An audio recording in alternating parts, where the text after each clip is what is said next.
नमस्कार, श्रेष्ठ यूपी देख रहे हैं आप। मैं हूं आपके साथ हर्ष भारद्वाज। मोदी सरकार के तीसरे कार्यकाल का पहला आम बजट कई मायनों में खास रहा। सरकार जहां इस बजट को देशवासियों के हित में बता रही है, तो वहीं दूसरी ओर विपक्ष हर बार की तरह इस बार भी बजट पर सवाल उठा रहा है। लेकिन बीते कुछ सालों में पहली बार ऐसा देखने को मिल रहा है कि मोदी सरकार के बजट से विपक्ष बैकफुट पर चला गया है। हर बार की तरह विपक्ष ने इस बार भी बजट को लेकर सरकार को घेरने का प्लान पहले ही बना लिया था, लेकिन वो इस बार फ्लॉप हो गया और इसकी पुष्टि खुद कांग्रेस नेता और देश के नेता प्रतिपक्ष राहुल गांधी ने कर दी है। देखिए खास रिपोर्ट। मोदी सरकार के बजट से गदगद हुए देश के युवा। आम बजट से बैकफुट पर कांग्रेस पार्टी। राहुल गांधी का आरोप, सरकार ने चुराया कांग्रेस का मैनिफेस्टो। बजट के सहारे कांग्रेस पर भारी मोदी की रणनीति।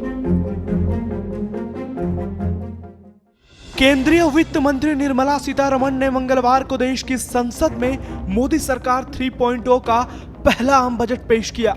विपक्ष हर बार की तरह इस बार भी बजट पर नजर गड़ाए बैठा था कि जैसे ही वित्त मंत्री बजट पेश करेंगे, एक बार फिर सरकार को घेरने का बड़ा मौका मिल जाएगा। लेकिन इस बार मोदी सरकार अलर्ट मोड में थी।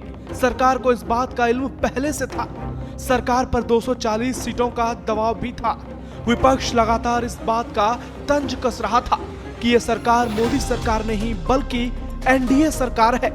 विपक्ष की इस बात की पुष्टि पीएम मोदी के तीसरे कार्यकाल के पहले आम बजट में देखने को मिल गया, जब बिहार और आंध्र प्रदेश को सरकार ने बजट का खास हिस्सा मुहैया कराया। लेकिन 2024-25 के पहले आम बजट ने विपक्ष को भी बैकफुट पर भेज दिया, खासकर कांग्रेस पार्टी को। राहुल गांधी की माने तो ये बजट कांग्रेस के मैनिफेस्टो यानी घोषणा पत्र से कॉपी पेस्ट किया गया है। अब सवाल है कि क्या बीजेपी ने कांग्रेस के मैनिफेस्टो का कॉपी पेस्ट किया है, और अगर ऐसा किया है तो इसका नुकसान बीजेपी को नहीं बल्कि कांग्रेस को उठाना पड़ेगा। जी हाँ, वो कैसे, चलिए समझाते हैं आपको।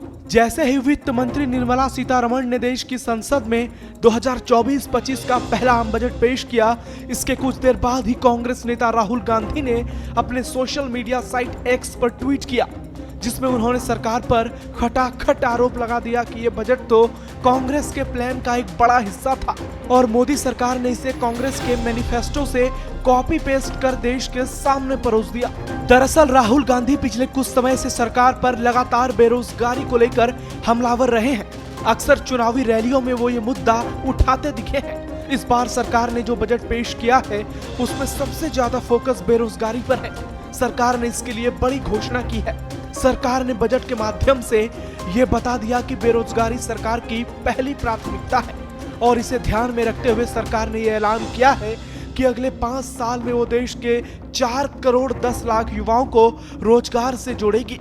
इसके लिए प्रधानमंत्री पैकेज के तहत 3 रोजगार प्रोत्साहन योजनाएं लागू की जाएगी, जिस पर 1.48 लाख करोड़ रुपए खर्च होंगे। 5 साल में देश की टॉप 500 कंपनियों में सरकार युवाओं को इंटर्नशिप मुहैया कराएगी। प्रधानमंत्री रोजगार और कौशल प्रशिक्षण पैकेज के तहत प्राइवेट कंपनियों में पहली बार नौकरी पाने वाले युवाओं को पहले महीने के वेतन का भुगतान भी सरकार करेगी, लेकिन इसके लिए उस युवा का सालाना वेतन 1 लाख रुपए से कम होना चाहिए। कुल मिलाकर इस बजट के माध्यम से सरकार का सबसे ज्यादा फोकस रोजगार के अवसर पर रहा।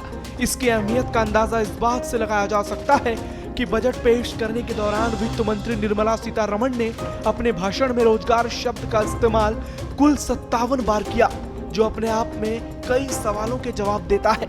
अब आप सोच रहे होंगे, इसे राहुल गांधी कांग्रेस के मैनिफेस्टो का कॉपी पेस्ट क्यों बता रहे हैं। दरअसल लोकसभा चुनाव में कांग्रेस ने अपने घोषणा पत्र में देश के युवाओं को इंटर्नशिप देने के वादे को एक बड़ा चुनावी मुद्दा बनाया था। इसके जरिए पार्टी ने 1 साल में 8,500 रुपए प्रति महीने की इंटर्नशिप का वादा किया था, और अब वित्त मंत्री निर्मला सीतारमण ने आम बजट में देश की टॉप 500 कंपनियों में आने वाले 5 सालों में 1 करोड़ युवाओं के लिए इंटर्नशिप की घोषणा की है। यानी जिस मुद्दे के सहारे कांग्रेस सरकार पर हमलावर थी, वो मुद्दा ही मोदी सरकार ने कांग्रेस के हाथ से गायब कर दिया। कहें तो इसे उड़ाकर कांग्रेस को एक बड़ा झटका दे दिया, जिस कारण राहुल गांधी इसे कांग्रेस के मैनिफेस्टो का कॉपी पेस्ट बता रहे हैं, जिसके बाद सोशल मीडिया पर उनकी खूब ट्रोलिंग भी हो रही है। लोग राहुल पर कई सवाल उठा रहे हैं। राहुल ही नहीं बल्कि कांग्रेस के दिग्गज नेता और देश के पूर्व वित्त मंत्री पी चिदम्बरम भी इस बात को बार बार दोहरा रहे हैं। साथ ही पूरी कांग्रेस पार्टी भी। ऐसे में सियासी पंडित भी इसे पीएम मोदी की बड़ी रणनीति करार दे रहे हैं। साथ ही इसे एक मास्टर स्ट्रोक भी बता रहे हैं जो आने वाले समय में बीजेपी के लिए फायदेमंद साबित हो सकता है। साथ ही सियासी दिग्गजों का यह भी मानना है कि इस बार का आम बजट लोक लुभावन नहीं बल्कि राष्ट्र हित में है और इसी ने राहुल समेत पूरी कांग्रेस को परेशानी में डाल दी है। अब देखना यह होगा कि पीएम मोदी के बिछाई सियासी पिच पर क्या राहुल टेस्ट क्रिकेट की तरह दोबारा बैटिंग कर पाएंगे या फिर वो मोदी सरकार को घेरने के लिए नई सियासी पिच तैयार करेंगे। ब्यूरो रिपोर्ट, श्रेष्ठ यूपी। फिलहाल ऐसी और खबरों के लिए आप देखते रहिए श्रेष्ठ यूपी। यूपी की हर खबर देखने और उनसे अपडेट रहने के लिए हमारे चैनल श्रेष्ठ यूपी को सब्सक्राइब और लाइक करें। साथ ही बेल आइकन को दबाना ना भूलें जिससे हमारे हर वीडियो की जानकारी आप तक पहुंचती रहे।